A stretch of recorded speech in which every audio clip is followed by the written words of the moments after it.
аз рӯзҳои аввали ҳамкорӣ бо идораи рӯзномаи Хатлон бо устод Абдусаттор Қарахонов, ки бештар вақт онҳоро пирикор мегӯянд дар рӯзнома, хотираҳои бисёр дорам.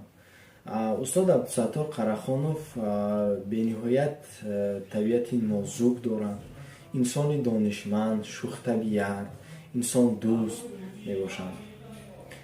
ҳар матлабе ки ман дар рӯзнома чоп мекардам аз зери таҳрири онҳо мегузашт ва ҷойҳое ки нокомил аст, онҳо мегуфтанд ки бояд чӣ кор кунам.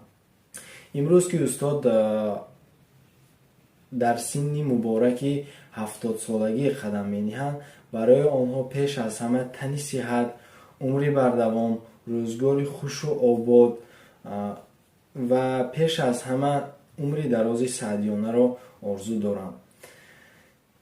таманнои онро дорам, ки ҳеҷ гоҳ дар дилашон ғам ҷой нагирад ва ҳамеша табассум, шухтабиаташон дар дили мардум ҷо бигирад.